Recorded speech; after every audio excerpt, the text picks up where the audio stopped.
Hello, I'm Gavin Hoey and this is a quick shot question.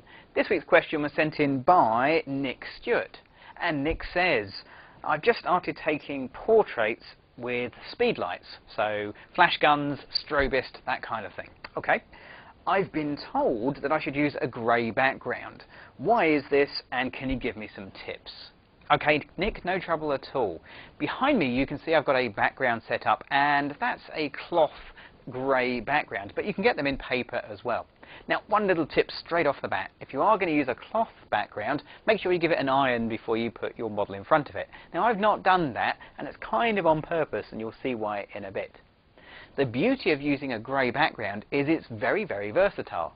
Now, normally I'll either use a white or a black background, and if I had no other choice it would be white every single time. But grey is a really versatile option because with a bit of clever lighting you can make it pretty much black.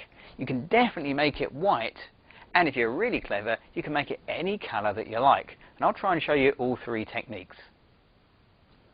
Okay, so I've got my camera, I've got my grey background, and I've also got a model to photograph as well. Say hello, Freya. Okay, so what I'm going to show you is how to use the grey background to create 4 different lighting looks. So let's start with something pretty straightforward. We'll go for the classic portrait lighting, where you place the light at 45 degrees for the model and 45 degrees in the air. So let's grab a light and we'll just plonk it just like that. There you go, perfect. And we'll have a little look. Yep, 45 degrees in the air, 45 degrees. Put it slightly back so I don't get it in the camera, and well, let's just take a shot. Okay, so here we go, just a straightforward shot, and the end result is okay. It's fine. It's a straightforward shot. But what if you want to change that background? Well, you can almost make it black, and you do that by feathering the light. Now that means taking your light, which is facing your model, and turning it. So we're going to turn it like that, so it's now facing across the front of the model, just like that. So we've feathered the light so it no longer fires directly at the model and no longer fires directly at the background either. That'll make the background very, very dark, and it can even go black, but by doing so you've lost a stop of light. So I'm going to have to open up my aperture by about a stop, there or thereabouts, to compensate.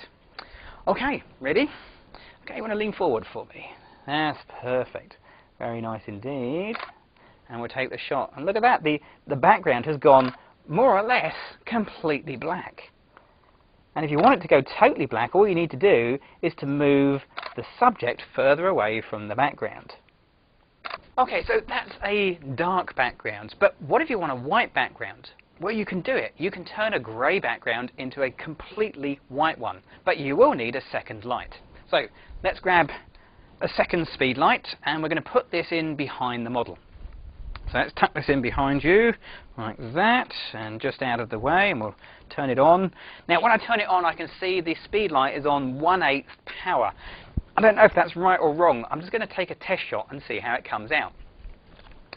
Okay, so do you want to just bring your hands up? That's the way. Perfect. Here we go. Okay, actually that's not too bad. Now remember, I haven't touched the key light, that's still exactly the same, but it's almost right. Could do with a little bit more power because there's some grey bits around the edges, so we'll put our background light up to 1/4 of its usual power. So 1/4 power, eventually get 1/4 power, and we'll take the same shot.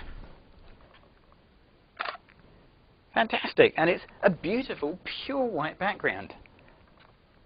Okay, so white. We've done white.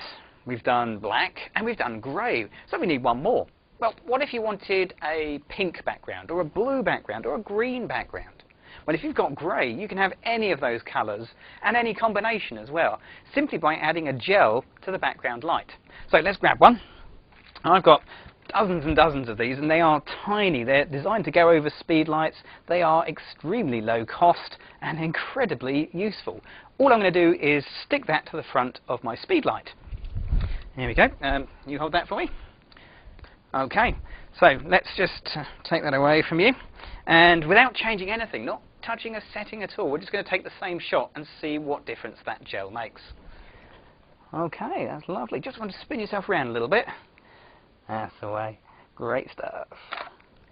And boom, straight away, it's pink. It's bright pink. Amazing. And again. And one more.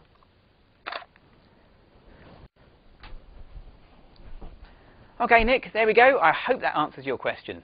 Now, if you have a question of your own and you'd like to see a video tutorial, then go to my website at www.gavtrain.com, fill in the quick shots form and send it along to me. And you never know, I may be making a video out of your question next. I'm Gavin Hoey. Thanks for watching.